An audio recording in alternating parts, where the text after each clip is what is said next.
60 రోజుల్లోనే ఇంగ్లీష్ నేర్చుకునే అద్భుత అవకాశం మీకోసం. ఇప్పుడే స్పోకెన్ ఇంగ్లీష్ క్లాస్లో జాయిన్ అవ్వండి.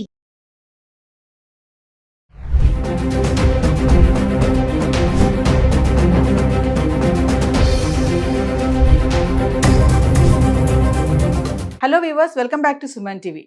The great grand son freedom fighter Kanneganti Hanumantharao garu PhD in American studies, అమెరికాలో ఉన్నటువంటి 12 యూనివర్సిటీస్లో ఎక్స్పర్టీస్, అంతేకాకుండా centre for human security studies founder and executive director Ramesh Kanneganti garu మనతో పాటు ఉన్నారు. సార్తో మాట్లాడదాం. నమస్తే సార్. నమస్తే నవీన గారు. నమస్తే సార్. ఇప్పుడు కెనడా కూడా ఒక బర్నింగ్ టాపిక్ అయిపోయింది. అంటే ట్రంప్ ఎఫెక్ట్ ఏదైతే ఉందో అది కెనడా మీద కూడా పడింది అనుకోవచ్చు. ఇమీడియట్గా అక్కడ ఉన్నటువంటి మన ఇండియన్ స్టూడెంట్స్ని డిపోర్ట్ చేసేస్తున్నారు. దీన్ని ఎలా చూడొచ్చు అంటారు? అసలు ఎందుకు ఎఫెక్ట్ పడింది అంటే ఏం చెప్తారు? 100% మేడం. నేను సుమన్ టీవీలో కరెక్ట్గా మనము జనవరి 20, 2025 మనం మాట్లాడుకున్నప్పుడే నేను చెప్పాను, ట్రంప్ ఎప్పుడైతే 100 ఎగ్జిక్యూటివ్ ఆర్డర్స్ సైన్ చేశాడో అప్పుడే చెప్పాను మీకు, మేడం రాబోతున్న 100 రోజుల్లో ట్రంప్ చేసే అన్ప్రెడిక్టబుల్, అంటే ఊహించలేనంత, ఊహకు అందనంత, మన ఊహకు అందనంత నిర్ణయాలు తీసుకుంటాడు. ఆర్థికంగా, రాజకీయంగా, సామాజికంగా, శాస్త్రపరంగా, సాంకేతికంగా, technological, political, economic, business, trade. Trump is going to create his own mark. He will be a trendsetter, and also he does believe in doing things which people cannot even expect. So that is his way of taking decisions. That is his leadership style. So అది అప్పుడే చెప్పాను. దాంట్లో భాగంగా I'm not surprised. 100% Donald Trump ఏదైతే చేశారో దాని పక్క దేశమైన కెనడాలో జస్టిన్ ట్రూడో ఇప్పుడు Canadian prime minister. America, Canada రెండు పక్కపక్కన ఉన్న నైబరింగ్ కంట్రీస్. మన ఇండియా పాకిస్తాన్ లాగా, ఇండియా చైనా లాగా, లేదా ఇంకొద్ది చెప్పాలంటే ఇండియా బంగ్లాదేశ్ లాగా, ఇంకా బాగా చెప్పాలంటే ఇండియా శ్రీలంక లాగా. అంటే మనకి ఎట్లయితే నైబరింగ్ కంట్రీస్ ఉన్నాయో అట్లానే ఉత్తర అమెరికా ఖండంలో, నార్త్ అమెరికన్ కాంటినెంట్లో 2 కంట్రీస్ ఉంటాయి మేడం. నార్త్, ఫర్దర్ అప్ నార్త్లో కెనడా ఉంటుంది, బోర్డర్ యువతల అంటే ఇటు అమెరికా ఉంటుంది. సో అమెరికాలో తీసుకునే ప్రతి నిర్ణయము కెనడా మీద, కెనడాలో తీసుకునే కొన్ని నిర్ణయాలు అమెరికా మీద ప్రభావం చూపిస్తూ ఉంటాయి. ఎందుకంటే you can choose your friend but you can't choose your neighbour, right?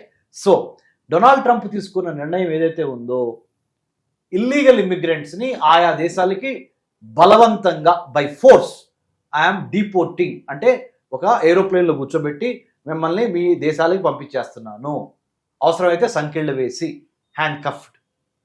This is the decision taken by president Donald Trump.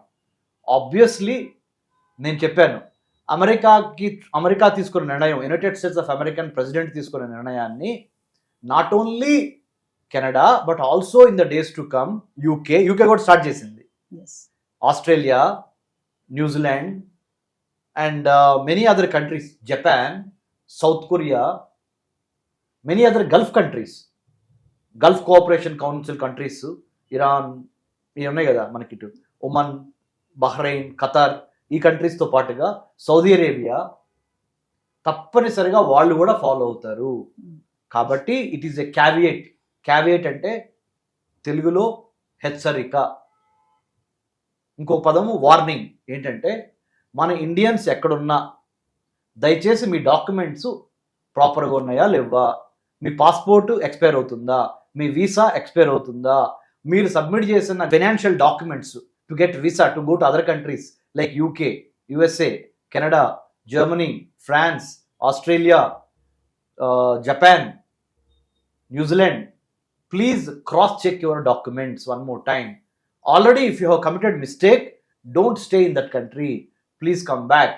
After United States of America implemented the executive order that was signed by the President Trump on 20th January 2025, will be having a cascading effect or a domino effect అంటారు. కరెక్ట్గా చెప్పాలంటే తెలుగులో ఒక పేక ముక్క వెళ్ళి ఇంకో పేక ముక్కమే పడుద్ది, అలా ప్యాక్ ఆఫ్ కార్డ్స్ పడిపోతూ ఉంటాయి. అలానే ఈ ప్రెసిడెంట్ డొనాల్డ్ ట్రంప్ తీసుకున్న నిర్ణయాన్ని అమెరికాతో పాటు Canada, Australia, Japan and then Norway, Sweden, UK, France, Germany అన్ని దేశాలు ఫాలో అవుతుంది. కాబట్టి be careful, be watchful, don't try to overstay in that particular country. So ఎందుకు సార్ ట్రంప్ తీసుకున్న నిర్ణయాలన్నీ మీరు అన్నట్టుగా ఆ దేశాలన్నీ ఫాలో అవుతాయి అంటున్నారు? ఎందుకు ఫాలో అవ్వాలి? ఏంటి రీజన్ ఏంటి అంటారు? ఫాలో అవ్వకపోతే వచ్చే ఎఫెక్ట్స్ ఏంటి? ఎందుకు ఫాలో అవ్వాలి ప్రెసిడెంట్ ట్రంప్ నిర్ణయాన్ని వేరే దేశాలు? ఎందుకంటే మేడం, 1990 నుంచి లిబరలైజేషన్, ప్రైవేటైజేషన్, గ్లోబలైజేషన్ అనే ఒక ఆర్థిక విధానం స్టార్ట్ అయింది. New liberal economic policy adopted by almost all the countries in the world including India. అప్పుడు మనకి మన తెలంగాణ, ఇప్పుడు తెలంగాణ, అప్పుడు మన ఆంధ్ర ముద్దుబిడ్డ, ఇప్పుడు తెలంగాణ ముద్దుబిడ్డ అని మీరు అనొచ్చు. పాములపర్తి, శ్రీ పాములపర్తి వెంకట మన నరసింహారావు గారు, పివి నరసింహారావు గారు, ఆయన వంగర గ్రామము, మరి ఇక్కడ మన తెలంగాణలో ఇక్కడ పుట్టి పెరిగిన ఆయన భారతదేశానికి 1991 నుంచి 96 మధ్య ఆయన ప్రైమ్ మినిస్టర్గా ఉన్నారు. అతి కీలకమైన దశ భారతదేశానికి, భారతదేశ దిశ మార్చిన కీలక సంవత్సరాలు ఇవి. అంటే సంకీర్ణ ప్రభుత్వంతో ఎప్పుడైనా తుమ్మితే ఊడిపోయే ముక్కులాగా అలాంటి ప్రభుత్వాన్ని ఆయన తన యొక్క అపర చాణక్య నీతితో, చాకచక్యంతో, అంటే his statecraft has been so powerful, so calculative, so strategic in nature, he could navigate the troubled waters then and bring prosperity to India, including the late Prime Minister Dr. Manmohan Singh sir, an exceptional individual and a fine human being, Dr. Manmohan Singh sir, and Sri P.V. Narasimha Rao sir, the late Prime Minister again. Both of them, they have also got liberalization, privatization, globalization to India. ఇలా ప్రపంచంలో ఉన్న దేశాలన్నీ 1991 నుంచి నవీన గారు 2020 వరకు liberalisation, privatisation, globalisation బాగా నడిచింది. ఎప్పుడైతే కోవిడ్ వచ్చిందో, కరోనా వైరస్ 2019లో లాస్ట్లో స్టార్ట్ అయ్యి 2020, 2021 వరకు, 2022 వరకు తన ఎఫెక్ట్ని చూపించిందో, ప్రపంచ దేశాల్లో ఒక రకంగా లోకలైజేషన్ అనేది ఎక్కువైంది. అంటే ముందల మా దేశానికి సంబంధించిన, మా దేశ పౌరులకి విద్య, వైద్యం, ఆరోగ్యం, ఉపాధి అనే వాటి మీద మా ప్రభుత్వం మమ్మల్ని పట్టించుకోవాలి. దాని తర్వాతే వేరే దేశస్తుల నుంచి వచ్చిన వాళ్ళని కానీ, వేరే ఇమ్మిగ్రెంట్స్ అనండి, లేకపోతే వేరే దేశాల నుంచి వచ్చి ఇక్కడ చదువుకుంటున్నా లేకపోతే ఉద్యోగం చేసుకుంటున్నా వాళ్ళకే తర్వాత చెందాలి అనే ఒక స్పృహ ప్రపంచవ్యాప్తంగా అన్ని దేశాల్లో వచ్చింది. Localization has become now the new globalization. Localization now has become the new normalization. Localization now has become the new universalization. First లోకల్స్కి అవకాశాలు ఇచ్చి, లోకల్స్ చక్కగా ఉన్నప్పుడే, ఈ ప్రాంత వాసులు ఇక్కడ పుట్టి పెరిగిన వాళ్ళు హ్యాపీగా ఉన్నప్పుడే తర్వాతే మీరు వేరే దేశస్తులకి, అంటే తెలుగులో చెప్పాలంటే అయిన వాళ్ళకి ఆకుల్లో, కాని వాళ్ళకి కంచాల్లో పెట్టే విధానాన్ని మార్చుకుందాము అనే ఒక స్పృహ అమెరికాతో పాటుగా చాలా అమెరికా మిత్రపక్షాల్లో కూడా, మిత్రపక్షాలే కాదు మిగతా అందరిలో వచ్చింది అది. కాబట్టి these are the reasons why localization has become now a new normalization. అంటే సార్ ఒక క్వశ్చన్ చెప్పండి, ఇప్పుడు అమెరికా వచ్చేటటువంటి వాళ్ళందరూ కూడా వలస ఎవరైతే వస్తున్నారో డైరెక్ట్గా కాకుండా ఇట్లా వేరే దేశాల నుంచి అమెరికా వస్తున్నారు అనేది ట్రంప్ వాదన అంటారా? అంటే ఇప్పుడు లైక్ కెనడా తీసుకుందాం, మనము కెనడాని మిస్యూజ్ చేసుకుని అమెరికా వస్తున్నారు అని ట్రంప్ వాదన ఏమంటారు? కరెక్టే అది.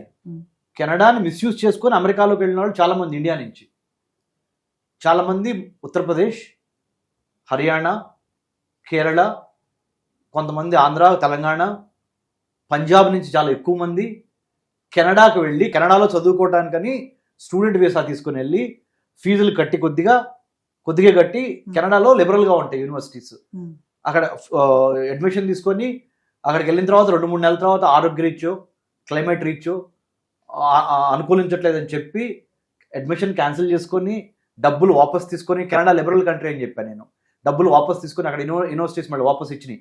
ఆ డబ్బులతో మధ్యవర్తుల్ని, దళారుల్ని నమ్మి అమెరికాకి కెనడాకి ఉన్న బోర్డర్ దాటి అమెరికాలో ప్రవేశించినప్పుడు అమెరికాలో ఉన్న United states customs and immigration service కానీ, ఐస్ అంటే మన కస్టమ్స్ ఎన్ఫోర్స్మెంట్ ఏజెన్సీ అంటారు అమెరికాలో, అది కానీ పట్టుకోవడం జరిగింది, ఇన్వెస్టిగేషన్ చేయడం జరిగింది. వాళ్ళకి అర్థమైంది ఏంటంటే ఇండియా నుంచి టౌట్స్, దళారులు, మధ్యవర్తులు, బ్రోకర్లు, మీరు ఏవైనానండి, వాళ్ళని పట్టుకొని, అంటే కరెక్ట్ ఇంటెన్షన్స్తో కాకుండా, మంచి ఇంటెన్షన్తో కాకుండా, మంచి ఉద్దేశంతో కాకుండా తీసుకున్న వీసా ఒకటి లోపలికి చొరబడి వేరే పనులు చేయడం అనేది దొరికింది. కాబట్టి ప్రెసిడెంట్ ట్రంప్ తన నిర్ణయాన్ని మార్చుకున్నాడు. ఏమని? కెనడా బోర్డర్ని స్ట్రెంగ్థెన్ చేయటం, కెనడాకి అమెరికాకి ఉన్న బోర్డర్ని, తర్వాత మెక్సికో నుంచి కూడా చాలా మంది లోపలికి వస్తున్నారు. దాన్ని స్ట్రెంగ్థన్ చేయటము, వాల్ కడతాము, యుఎస్ మెక్సికో మధ్య మెక్సికో మధ్య వాల్ కడతాము. కెనడాని ఏమంటున్నాడు, అవసరమైతే నువ్వు చాలా వరకు నీ యొక్క సెక్యూరిటీ మేము చూస్తున్నాం కాబట్టి, నువ్వు డబ్బులు ఇవ్వట్లేదు కాబట్టి, నార్త్ అట్లాంటిక్ ట్రీటీ ఆర్గనైజేషన్ కానీ ఇంకోటి కానీ దాంట్లో మేము we are protecting you Canada. You don't have very good standing army, you don't have very good arms ammunitions and other technology. We are taking care of you, but you are not paying anything to us. Let's do one thing. రాజ్యంగా మీరు బతకాల్సిన అవసరం లేదు. You don't need to be an independent country. Be part of America as a 51st state of United States of America. మాలో కలవండి. America సంయుక్త రాష్ట్రాలు 50 ఉన్నాయి కదా, మీరు 51 రాష్ట్రం అండి. మీ మంచి చెడు మేము చూసుకుంటాం. ఎదురు మీరు మాకేం డబ్బులు కట్టట్లేదు కదా, మీ గురించి మేమే పట్టించుకుంటున్నాం కదా, మీ మీద యుద్ధం జరిగితే మేము పోరాడడానికి రెడీగా ఉన్నాం కదా అని డొనాల్డ్ ట్రంప్ ఆ విధంగా కూడా కెనడియన్ ప్రైమ్ మినిస్టర్ జస్టిన్ ట్రూడోకి మొహమ్మద్ చెప్పేశాడు. కెనడియన్ ప్రైమ్ మినిస్టర్ జస్టిన్ ట్రూడోకి మొహమ్మద్ చెప్పాడయ్యా, నువ్వు నీ దేశాన్ని కాపాడుకోవటంలో ఫెయిల్ అవుతున్నావు, దయచేసి మా 51వ అమెరికా సంయుక్త రాష్ట్రంగా కా అని చెప్పాడు. Of course Canadians they are not happy about it. They strictly opposed whatever Trump has said. So we have to wait and see what will happen. But నేను చెప్తుంది ఏంటంటే, కెనడాని వాడుకొని భారతీయులు వేరే దేశాల వాళ్ళు కూడా కెనడాలో అడ్మిషన్స్ తీసుకొని కెనడాలో వ్యాపారం అని చెప్పి వెళ్ళి కొన్నాళ్ళు ఉండిన తర్వాత అక్కడి నుంచి అమెరికాకు వెళ్ళటం అనేది ఫైనల్ డెస్టినేషన్గా చేసుకున్న మాట వాస్తవము. దొంగ లెక్కలు, దొంగ పత్రాలు, దొంగ పేపర్ డాక్యుమెంటేషను చూపించిన మాట వాస్తవము. కాబట్టి ప్రెసిడెంట్ ట్రంప్ అట్లా రియాక్ట్ అయ్యాడు. Thank you thank you Naveen గారు.